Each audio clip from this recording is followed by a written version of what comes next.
All right, let's carry on where we left off, folks. What do we want to talk about? Yeah. Wayward Son. What are we talking about?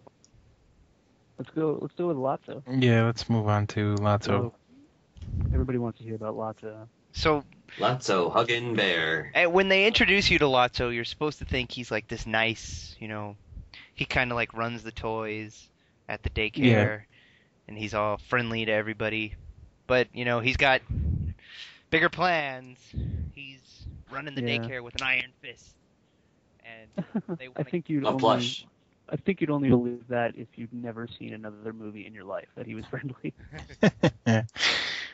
That's the reason they need to get out of there is because, Lotso sucks and, they got to Is get because Lotso's got them stuck playing with the toddlers And they gotta who get- are completely unsupervised. Speaking of the unsupervised toddlers, did nobody think it was weird that nobody working at the daycare center noticed that there were two Mr. Potato Heads, which were huge choking hazards, like that the kids are just like sticking them up their noses.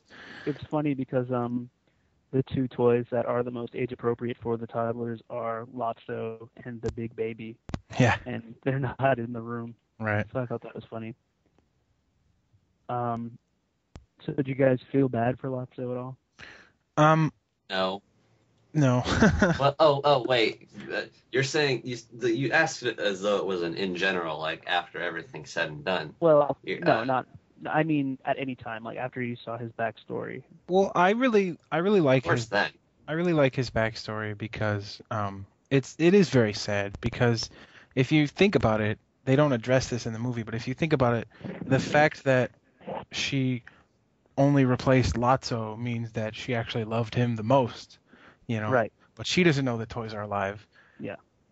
So it's I thought it was a sad backstory. It doesn't justify the tremendous douchebag that he turned into, But I thought it was a really effective backstory.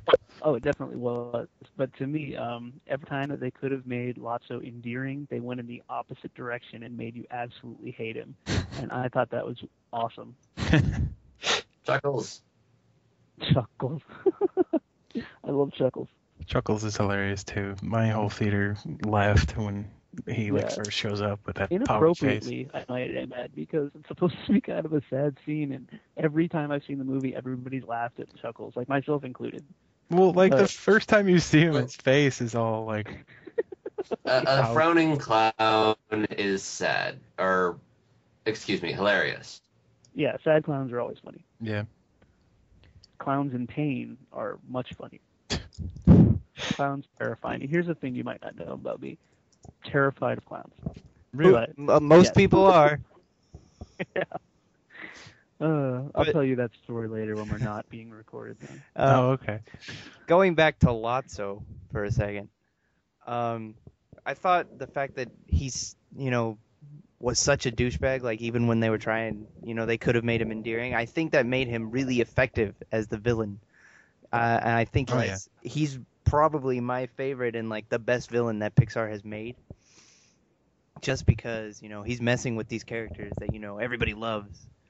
And I just thought that was really effective, just the way they handled him. Do you think he was too much like Stinky Pete? I've heard a lot of people say that, and So have I. I don't think I don't know because Stinky Pete Was never loved. yeah, Stinky Pete's backstory is that he doesn't know what it's like to be played with, and that's why Right. he's such a jerk, Mhm. That's why he's trying to get Woody not to go back to the kids because he doesn't know what it's like to be played with. Right.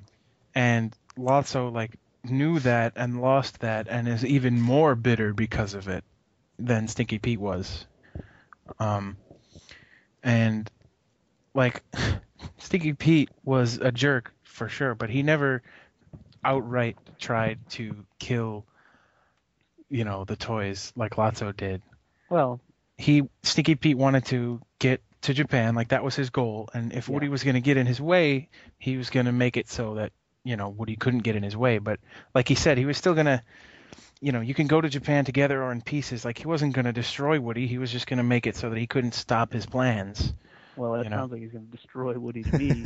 But, Well, he says that, he fix you once, he can fix you again. Like, he knows Yeah. that if he tears up Woody, he can be put back together. Oh, right. That's what I meant. Doesn't he also make a threat toward Buzz at some point? I don't remember. He just I don't punches remember him. either. Maybe I'm Could making be. that up. I know he's really prejudiced against space toys. Yeah. Yeah. He's a spacist. Wow. But yeah, like Lotso overtly in the incinerator scene, which is one of the best scenes in movies, period. Yeah. He outright, condemns them like to death, Yeah. So Yeah. I don't think they have that much in common. I think they have similar. I mean, their mannerisms are both similar. They're both Southern men. They both have the little walking stick, and they both are manipulative. Yeah. And so, I mean, I can see why people would complain. And they both try to kind of trick Woody under this guise of being really friendly. And so, I mean, I understand that a lot of people like, well, they're the same character, but I feel like Lotso is more of an extension of something that Stinky Pete started. Like Stinky Pete was all about, he's gonna grow up one day. Why don't you just do this? And they take that idea and it kind of comes to fruition through Lotso. Right. So it's similar to that. One of the big complaints I've heard is that Toy Story 3 just retreads the ground of Toy Story 2, but I think it more expands on one small aspect of Toy Story 2. Yeah, Because Toy Story 2 is about choosing between living forever and being happy. And Toy Story 3, if you choose being happy for the present, what happens to you in the long run? So Right. I think it's an extension more than it is a retelling, to me. No, I totally agree. I think the plot of Toy Story 3 is, the line that Stinky Pete says in the second movie, do you think he's going to take you to college or on his honeymoon? That's like what happens next, That's the idea of Toy Story 3, and I think Right. I don't think it is a retreat of the second movie. I felt like with Stinky Pete, they did a better job at hiding the fact that he was going to be the villain. Because I think Oh yeah. Oh yeah. they kind of got into Lotso being the villain really fast. Like, there's that whole intro scene where it's all like, oh, I'm Lotso, I'm the good guy. I smell like strawberries, hug me. And then, the very No. next scene he's in, it's like, oh, I'm the bad guy. I don't think they tried Surprise! to hide. I don't think they tried to hide that Lotso was the villain at all. Because I think it was fairly obvious. And if you lead the audience on something that is fairly obvious, they're going to get bored of it. So I think that by revealing it sooner, they really were able to pay off on it. It gave him that backstory that Stinky Pete never had because they were holding The back reason on you it. weren't expecting Stinky Pete to be the antagonist is because you had Al. Right. You're positive. The In red fact, herring. it's like, You had yeah. the red herring and Al, and if they had revealed Stinky Pete earlier, you would have had more backstory. They revealed Lotso earlier, so you get a three-dimensional character in Lotso, so he becomes a better villain, I think. Yeah. I agree totally. Okay, so we're going to stop it right here. And then we're going to come back and we're going to talk about the dump.